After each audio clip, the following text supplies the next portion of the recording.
próximo bloco será ocupado pelo nosso núcleo Conservação dos Recursos Hídricos e será um workshop, parte 1 do tema Crise Hídrica. Mito ou realidade, hein?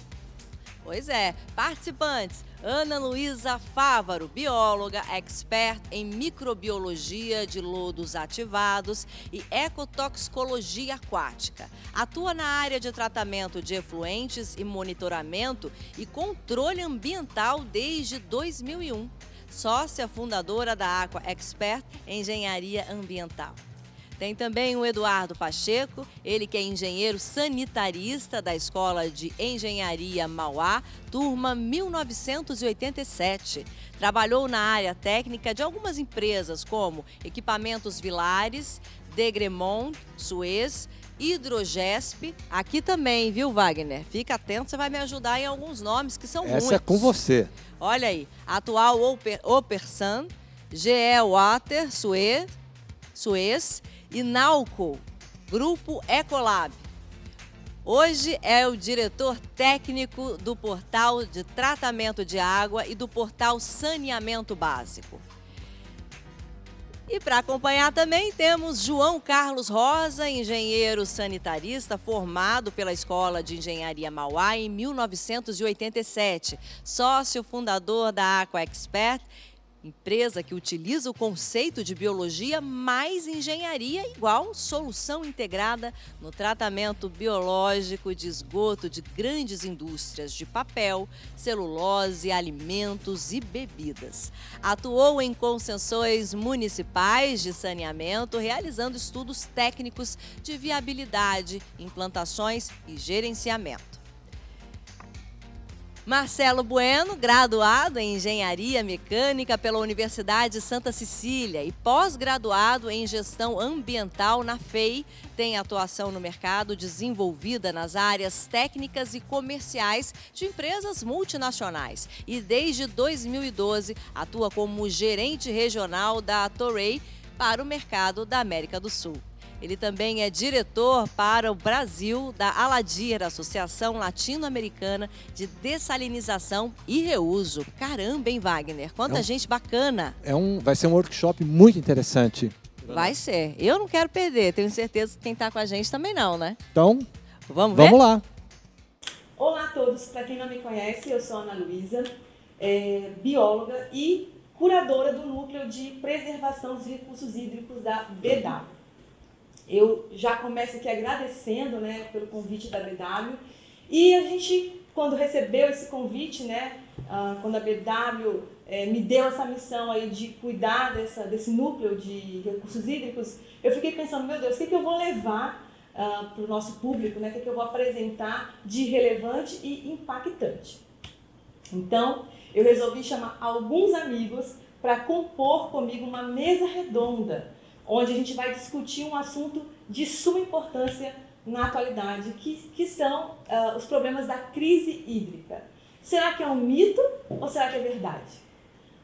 Então, para formar essa mesa redonda junto comigo, eu convidei o meu amigo e sócio, João Carlos Rosa, que é engenheiro sanitarista e tem muita experiência aí na parte de tratamento de esgoto. Também chamei meu amigo e engenheiro sanitarista, Eduardo Pacheco. Daqui a pouco eles vão se apresentar direitinho para vocês. O Eduardo é sócio proprietário do Portal Tratamento de Água e também do Portal Saneamento Básico. E também convidei o Marcelo Bueno, que é gerente regional da Toray, uma das maiores empresas do mundo na produção de membranas para reuso de água e efluentes. E também ele é diretor aqui no Brasil da Aladir, né, a Associação Latino-Americana de Dessalinização e Reuso de Água. Então, sejam bem-vindos. Hoje nós vamos tratar, como eu falei, crise hídrica, mito ou verdade. Então, está dada a largada aqui para o nosso início. Oi, pessoal, eu sou o João Rosa. Pacheco e eu nos estudamos na mesma classe, na mesma faculdade, nos formamos no mesmo ano, só que ele partiu mais para a parte, digamos assim, comercial da coisa, mais para... Ele mesmo fala que ele é um médico geral, é um clínico geral, então ele tem uma visão muito ampla. E eu já fui mais para a parte específica da coisa. Eu sou especializado em tratamento biológico aeróbio. Quer dizer, com a Ana, quando nós começamos abrimos a empresa, aqui faz mais ou menos 4 anos, nós focamos ainda mais nessa parte de microbiologia, associando com a parte de engenharia. Quer dizer, então com isso nós conseguimos desenvolver muitas soluções interessantes para os nossos clientes para resolver essa parte de tratamento biológico, né? Então, nos formamos aqui em 1987, quer dizer, temos aí 33 anos de formados, quer dizer, a gente passou por muita coisa, muito governo, muita crise hídrica, nós vivemos aqui, quer dizer, então a gente quer compartilhar com vocês exatamente essa parte de vivência que nós tivemos, né? Pacheco? Bom, pessoal, é um prazer estar aqui, né, com a Ana Luísa, que eu já conheço há muito tempo, o João, que eu conheço da faculdade, a gente estudou junto engenharia sanitária, num tempo que quase ninguém falava disso, não tinha nem legislação ambiental direito. Estou feliz de estar aqui com o Marcelo, que é um amigo de longa data também. E, como ele falou, eu sou meio clínico geral, a gente mexe com água, com efluente, tenho trabalhado em vários setores, inclusive na parte de membranas, eu tenho acompanhado muita coisa disso. É um prazer estar com vocês. Essa questão da crise hídrica, como ela brincou, se é mito ou realidade, é um problema sim, porque é o que eu falo, a gente não vai ter falta de água no mundo, a gente vai ter falta de água doce e boa. Então está ficando cada vez mais caro tratar água e mais necessário. As legislações sobre requerimento da qualidade de água estão ficando cada vez mais fortes, né? E a qualidade da água bruta cada vez pior, principalmente na região metropolitana, que a gente precisa de 90 metros cúbicos por segundo de água para abastecer 20 milhões de pessoas e está com uma deficiência forte ali. Estamos indo buscar água lá do Projeto São Lourenço, uma adutora de quase 85 quilômetros, enfim, essa crise existe sim e está demandando cada vez mais cuidado, cada vez mais expertise e dinheiro. Boa tarde, pessoal. Queria primeiro agradecer o convite da Ana, né, para esse bate-papo, esse debate na W Expo, né? E melhor que trabalhar é trabalhar entre amigos, né? Pessoas que eu admiro, que são referências no mercado, né? E minha formação é engenharia mecânica, trabalho na área de tratamento de água e efluentes há 22 anos, entre empresas locais e internacionais, e aí vim contribuir um pouco com a experiência da Torei, que eu estou há 8 anos, e a Torei, como a Ana comentou inicialmente, é uma das referências em fabricação de membranas para reuso de água no mundo todo, né? E também trazer algumas informações como o diretor da Aladir, que é uma ONG voltada justamente para divulgação de informações e experiências em reuso e dessalinização de água, justamente para combater a crise hídrica e facilitar o acesso à água para todas as pessoas. Bom, pessoal, quando a gente fala de crise hídrica, a gente fala de todos os problemas que podem afetar o consumo e a produção de água potável para o nosso consumo, né? Então, a gente vai fazer a seguinte dinâmica. Nós vamos começar falando de todos os problemas, de tudo que afeta e leva a uma crise hídrica. Vamos mostrar para vocês os dados e vocês mesmos vão chegar à conclusão, né, se a gente está falando realmente de uma crise ou se é invenção aí dos ativistas ambientais. E por fim a gente vai falar das questões de soluções. Então, o que tem sido feito no mundo para minimizar os problemas com a crise hídrica? Então, eu vou passar a palavra para o João, que vai começar já com alguns dados bem impactantes. Bom, antes de mais nada, a gente tem que lembrar o seguinte, que a água que nós bebemos hoje é a mesma água que os dinossauros beberam, é a mesma água que passou na época de Jesus, é a água que nós bebemos, também vai ser a água que os nossos netos e a 10ª geração, enfim, até o mundo acabar, é a mesma quantidade de água. Então a gente não pode nunca esquecer esse fato, que é extremamente importante, as pessoas esquecem, né? Por causa do ciclo hídrico, isso é uma coisa natural que acontece. Quer dizer, então, a quantidade de água que existe no mundo é finita, mas a população não para de crescer. Bom, nós temos que só aqui dar uma apresentada rápida para a gente poder ter algum subsídio técnico para entender o que é uma crise hídrica, né? Quer dizer, então, a gente imaginando então um recurso hídrico, isso aqui a gente tirou do site da Agência Nacional das Águas, a ANA, né? Quer dizer, então a gente vê a competição que existe pelo uso dos recursos hídricos. que vai desde a parte de geração de energia, passando pelo lazer, aquicultura, navegação e os maiores consumidores, que são a irrigação, a indústria, a parte de consumo humano, né, que também é relevante, né?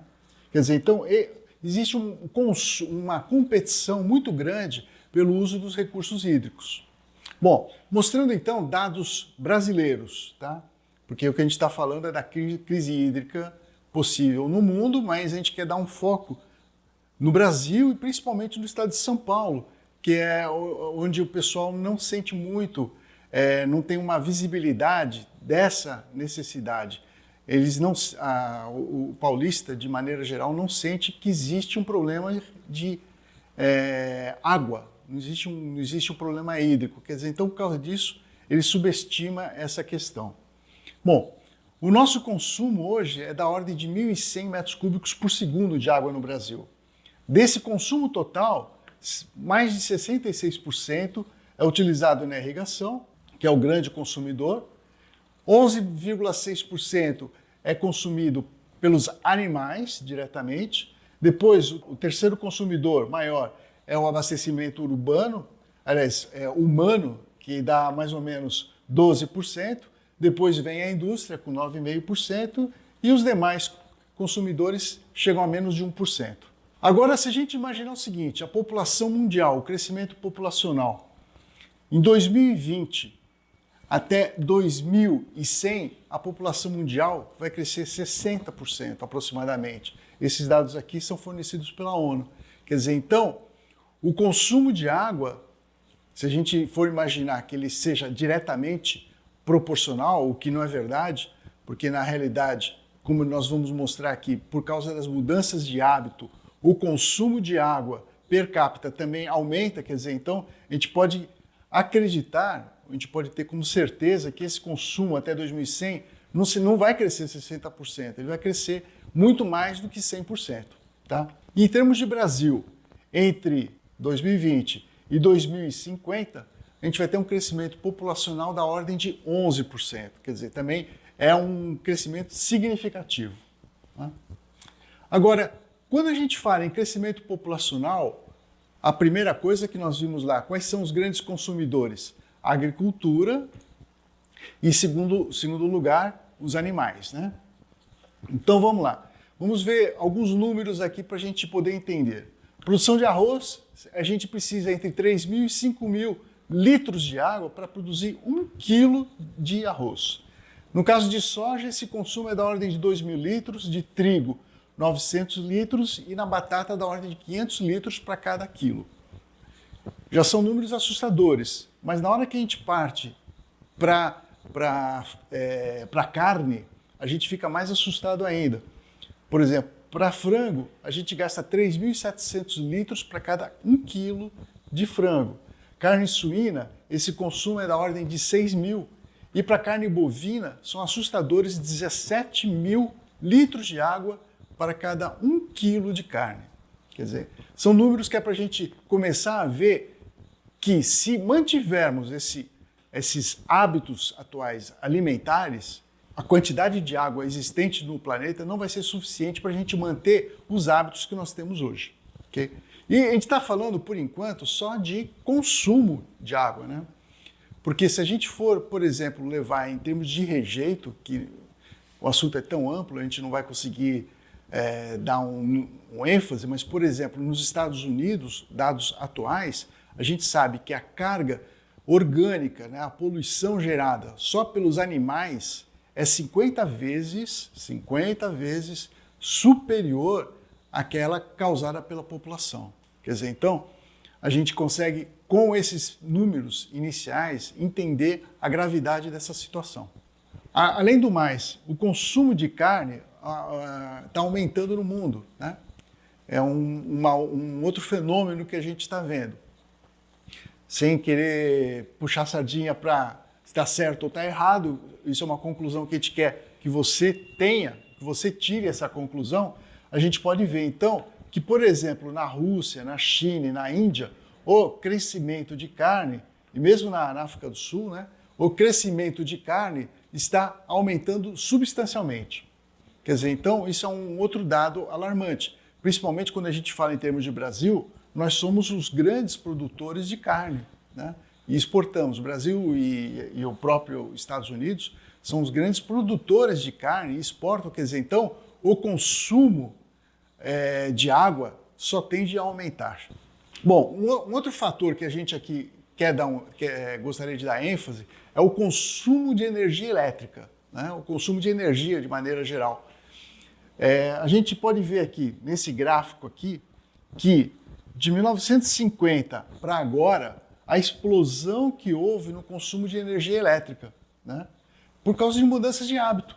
E esse consumo só tende a aumentar. O que agrava tudo isso é esse número aqui, ó. 90% do consumo de energia elétrica, ele demanda uma quantidade expressiva de água. Quer dizer, então, ou são usinas termoelétricas, usinas nucleares, ou a mesma hidrelétrica que o pessoal costuma falar, que não gasta água, mas a gente já sentiu, e a gente também depois vai discutir isso, que não é bem essa a realidade, né? De acordo com a ONU, até 2050, o consumo de água deve aumentar na ordem de 55% no mundo. E, nesse período, 40% da população vai viver sob estresse hídrico. Quer dizer, isso é uma coisa significativa. Isso, sem querer alarmar, pode levar, inclusive, como muitas organizações comentam, a uma briga, que nós já vivemos isso recentemente, de quem é o dono dessa água, né? Continuando com as explicações técnicas, para a gente ter uma base para entender os problemas dos consumos de recursos hídricos, eu vou aqui então fazer uma explicação do que é uma bacia hidrográfica. Tá? Bacia hidrográfica nada mais é do que um ponto que contribui para a formação dos nossos recursos hídricos, né? Quer dizer, então vamos imaginar aqui uma topografia, nós temos um ponto alto, quer dizer, então toda a chuva, digamos assim, toda a água gerada nessa área, ela corre para um fundo de vale. Esse fundo de vale é o nosso rio, né? Quer dizer, é o rio. Quer dizer, então choveu aqui, vai contribuindo aqui para os afluentes até a formação de um rio. Quer dizer, então isso daqui é uma bacia hidrográfica. Eu estou explicando isso por quê? Vamos imaginar o estado de São Paulo. O estado de São Paulo, então, tem várias daquelas baciazinhas ali. Então, temos aqui, por exemplo, no Vale do Ribeira, uma contribuição que vai para um rio. Aqui, nesse Alto Paranapanema, tem uma outra geografia que faz com que a água se direcione para um rio, assim por diante. E, dentro do estado de São Paulo, qual que é o rio principal que nós temos aqui? É o Rio Tietê. E o Rio Tietê, ele nasce aqui no Alto Tietê, ele caminha por todo esse trajeto, passando por várias bacias, né, até desaguar, então, no Rio Paraná. Quer dizer, então, a região metropolitana de São Paulo, ela está nessa região aqui, bem no início de uma bacia, e o rio vai aumentando a sua contribuição até chegar no Rio Paraná. Quer dizer, então, isso aqui tem algumas implicações que eu gostaria de mostrar para vocês. Bom, então vamos imaginar isso daqui, que é mais um... Eu estou fazendo aqui um desenho esquemático de várias bacias, né? E aqui seria, então, o nosso rio Tietê.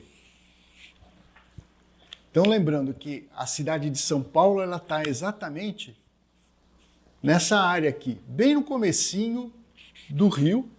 Como eu falei, ele deságua, então, aqui no Rio Paraná.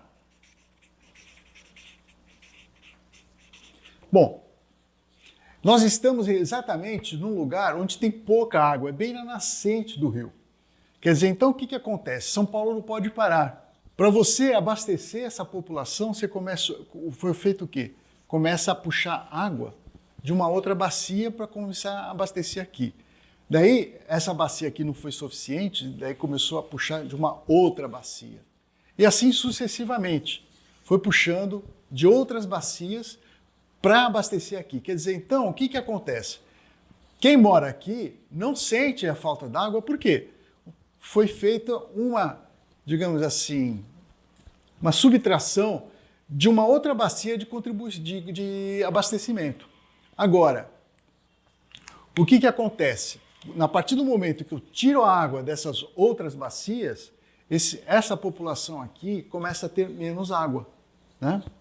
Quer dizer, então o que isso significa? Estou limitando o crescimento dessas outras áreas aqui pela falta de água, né? Quer dizer, até quando essas populações aqui, que não estão diretamente ligadas à região metropolitana, vão aceitar esse problema? Quer dizer, então, em 2014, quando a gente teve a nossa primeira grande crise hídrica, né, já começou a ter essa competição de quem é o dono dessa água. Espera aí, você está tirando água da minha bacia e abastecendo a tua? Não está certo isso. Daí começa a ter a briga. Quer dizer, então é disso que nós vamos tratar agora. Bom, pessoal, o João estava falando sobre bacias hidrográficas e aí tem a questão da quantidade de água. Então a gente tem, por exemplo, na bacia do norte do país, a bacia amazônica, uma quantidade absurda de água. O rio Amazonas, por exemplo, quando chega ali em Marajó, quando ele deságua e vai para o mar, são 200 mil metros cúbicos por segundo. Vou falar de novo para vocês. São 200 mil metros cúbicos por segundo de água. Mas está lá no Amazonas, desembocando por lá. Aqui, na bacia do Alto Tietê, onde a gente está aqui na região metropolitana, não tem essa água toda. Mas eu queria falar um pouco sobre qualidade de água, aí vocês vão fazer essa correlação. Então, assim, água potável. O que é isso? Água boa, água ruim? Água potável não é uma coisa subjetiva. Existe uma norma no Brasil, muito bem feita, por sinal, que é a Portaria 2914, que hoje está dentro de uma que a gente chama de Consolidação número 5 do Ministério da Saúde, e ela é bem completa, enorme. Antes de mais nada, essa portaria vale para qualquer concessionária de água do Brasil e também para aquele pessoal que tem abastecimento individual. Por exemplo, se você for um poço, você vai abastecer um condomínio e tal, você também tem que seguir. Só quem não segue essa portaria são as águas minerais engarrafadas. Tem uma outra legislação. São alguns slides sobre a portaria. Então, na questão microbiológica, a gente tem uma preocupação de eliminar organismos patogênicos. Para água potável, é diferente de uma água farmacêutica, que eu tenho que zerar todos os organismos. Não, a gente pode até admitir uma quantidade de organismos, bactérias, porém não patogênicas. Daí o princípio da desinfecção de água, né? Então, é diferente, por exemplo, a desinfecção é uma coisa que a gente faz para água potável, para eliminar organismos patogênicos de forma econômica, e a esterilização é uma coisa muito mais completa, que não é o caso para água potável. E aí a gente começa a entrar nos parâmetros controlados pela portaria, e a gente começa a ver que as ETAs, as estações de tratamento de água que existem hoje, elas servem muito bem para o que a gente chama de parâmetros organolépticos da água, que são aqueles parâmetros sensíveis, cheiro, sabor, cor. Quando a gente começa a entrar mais a fundo, a gente começa a perceber que as ETAs atuais não conseguem lidar com isso. Por exemplo, quando a gente tem, isso está na portaria, pessoal, a gente tem alguns elementos complexos, são moléculas orgânicas complexas, derivados de benzeno, de cloreteno, estireno, etc. E a quantidade permitida não é miligrama por litro, é micrograma por litro. Então, olha só, eu costumo perguntar para o pessoal, bom, e se na sua água bruta aparecer o dicloreteno, o que você faz? A sua ETA convencional, as ETAs que você tem na sua cidade, que eu tenho na minha, não tira isso. Então eu falo, bom, então é melhor que não apareça na água bruta. É melhor que não apareça, só que está começando a aparecer. Agrotóxicos. Agrotóxicos, num país como o Brasil, aliás, o pessoal que mexe com agrotóxico quer chamar de agroquímico. Não, é agrotóxico. Inclusive na lei está assim. É tóxico. E se aparecer na sua água bruta, você não vai saber tirar. Ah, não vai. Com uma ETA convencional, não tira. Essa planilha de agrotóxicos, a tendência é aumentar. Num país que tem vocação agrícola, agropecuária como o Brasil, vai aumentar, certamente. Não só o número de moléculas, mas a quantidade. Então a gente ainda planta muito pouco no Brasil, por incrível que pareça. A gente tem uma área agriculturável muito grande e a gente não aproveita nem 20% dessa área agriculturável. Então, se a gente for ampliando isso, a gente certamente vai ampliar essas moléculas. Uma coisa interessante que a portaria já prevê na de hoje, que são os produtos secundários da cloração, da desinfecção. Se eu tenho uma água bruta mais ou menos boa, o que é mais ou menos boa? Poucos orgânicos dissolvidos. Eu vou fazer uma pré-cloração, legal. Se essa minha água bruta tiver muita matéria orgânica dissolvida, na hora que eu jogo cloro, eu crio esses compostos. São compostos perigosos e cancerígenos, inclusive. E olha só que interessante. Eu acabo criando um produto que vai entrar na minha ETA e a ETA não consegue tirar. Bárbaro, né? Então isso é um problema. Onde está o problema? O problema é água bruta. Ah, mas eu não tenho outra. Então você não pode tratar naquela mesma ETA que você tem. Eu cito alguns outros padrões de qualidade, só para vocês conhecerem, que é o padrão da água esterilizada. E a gente nem tem uma legislação brasileira, a gente usa a farmacopia americana ou a europeia. Isso aqui é uma planta de tratamento de água ultrapura, esterilizada, que não é o caso nosso. Apesar que a gente está indo para um lado tão ruim da água bruta, que a gente vai acabar tendo que ter plantas como essa para chegar em água potável. Isso aqui, por exemplo, é um exemplo interessante, é uma planta da Johnson, em São José dos Campos, que eu fiz há um tempo atrás, é uma ultrafiltração. E por que a Johnson Johnson, que é a maior planta da Johnson no mundo, uma empresa muito séria, por que ela quis fazer uma ultrafiltração para água potável? Por segurança. Ela não precisava ter feito essa estação, ela podia ter feito uma estação comum. Mas ela falou, não, eu abasteço a minha fábrica inteira com água tratada, eu quero mais segurança. E a ultrafiltração dá essa segurança. Principalmente na parte de microbiológica. Então, já é uma postura que a gente está tendo que passar isso para as companhias concessionárias de saneamento. Então, ela teve essa preocupação e a gente também já está tendo isso em algumas concessionárias, aqui como a Sabesp, por exemplo. Escassez e conflito pela água, que o João estava conversando. Então, o que a gente tem? A gente tem essa região metropolitana de São Paulo, que tem uma concentração absurda, são 20 milhões de pessoas ocupando 0,1% do território nacional. E como ele falou, toda a água que abastece essa região metropolitana não está na região metropolitana, vem de fora, a gente importa água de outras bacias. E é um consumo muito grande, e isso, em termos de vazão, quantidade de água já é um problema, está ficando agora um problema muito sério da qualidade da água. Aqui é só para vocês verem o Sistema Cantareira. O Sistema Cantareira é uma obra de engenharia fantástica, que nunca deu problema, até 2014. Em termos de vazão, ele só perde para a ETA do Rio de Janeiro, que chama Guandu, que trata 44 metros cúbicos por segundo, ela trata 33. Depois da crise de 14, ela nunca mais chegou nessa vazão. E foi um susto que pegou de surpresa todos nós. Então, a água do Cantareira era muito boa, mas faltou água. Faltou água e aí a gente teve outras ETAs que seguraram a onda. Em 2014, a gente quase teve uma convulsão social. Por questão de 20 dias, quando começou uma chuva forte, por mais 20 dias naquela crise, a gente teria brigas sérias pela água. Aqui só para mostrar o que é interessante, as bombas, né? As bombas são de 25 mil HP, e são 4, né? Para poder fazer a elevação até a ETA Guaraú. Bom, aqui, que o João já estava mostrando, a gente tem essa questão interessante no Brasil. A gente tem as macrobacias, e aonde a gente tem muita água, que é na bacia amazônica, mas muita mesmo, suficiente para abastecer o mundo inteiro várias vezes, não tem ninguém. E a gente também não quer que tenha, né? Todo mundo quer falar, não vamos plantar lá, não vamos pôr gente lá, vamos proteger. Tá bom, mas vai que tem água. E a gente quer ficar aqui não tem água. Então esse dilema, que eu não tenho a solução, é bom que vocês pensem. O fato é o seguinte, que na região norte eu tenho muita água e pouca gente. Na região sudeste eu tenho quase nada de água e está todo mundo aqui. E não vai mudar. Então, sejamos pragmáticos. Nós vamos tirar os 20 milhões de habitantes da região metropolitana? Não, ao contrário. Como o João disse, a gente ainda vai aumentar. Outra coisa interessante, que é a concentração de renda nessas regiões.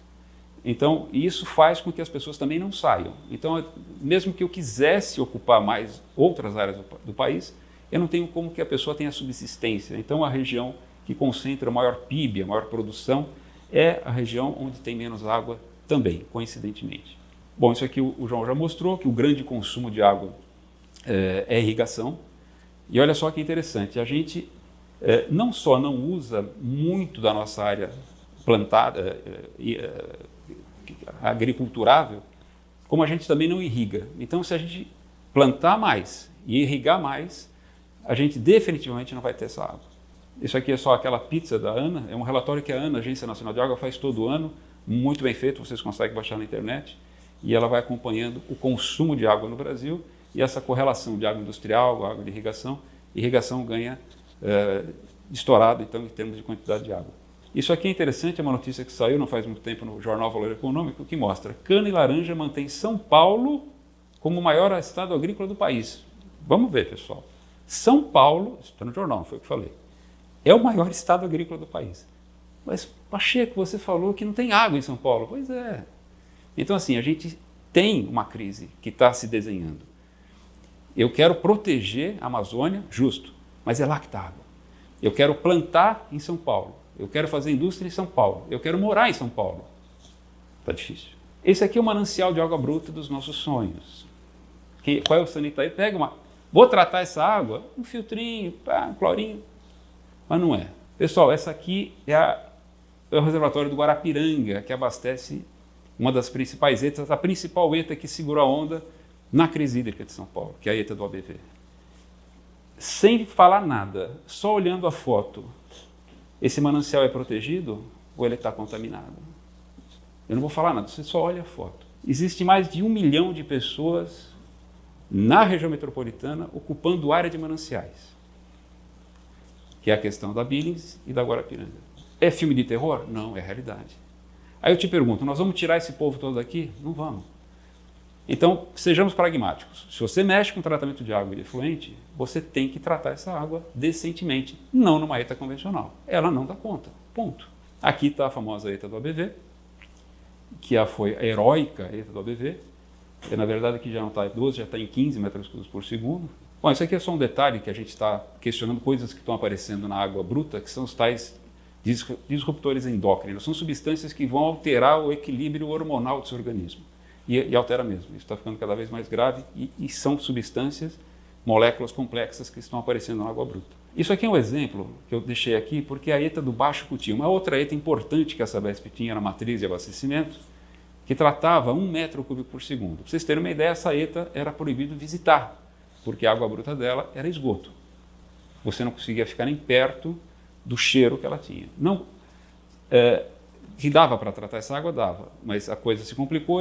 Quando entrou o projeto São Lourenço, eles tiraram essa ETA da matriz. Ela está abandonada. Veja como 1 metro cúbico por segundo, pessoal, é bastante água. Então, se os mananciais estão ruins, temos que buscar água bruta cada vez mais longe. Está aqui, projeto São Lourenço, uma PPP, projeto bacana, mas tem uma adutora de 84 quilômetros, 83 quilômetros. E mesmo assim não é para trazer tanta água. Acho que no fim de plano ela vai chegar a 8 metros cúbicos por segundo. E custou 2,2 bilhão de reais. Então, assim, começa a perceber. Eu consigo encontrar água? Consigo, mas está ficando caro, está ficando complicado. E é complicado também a parte tarifária, porque, veja bem, essa água não pode custar a mesma coisa da água que eu pego no Alto da Boa Vista para abastecer São Paulo. Eu estou transportando muita água, é muita energia elétrica, é muito trabalho, muita depreciação de equipamentos e materiais. Então, tem esse problema também do saneamento básico, dessas questões tarifárias e legais. É um outro capítulo. Então, gente, como o nosso tempo aqui é limitado, né, para cada apresentação, nós temos 3 dias. Eu estou encerrando esse primeiro dia de discussões, mas a gente vai continuar aqui o nosso bate-papo. Então, eu espero você amanhã para continuar assistindo a outra parte dessas nossas discussões aqui sobre a crise hídrica. Aguardo vocês.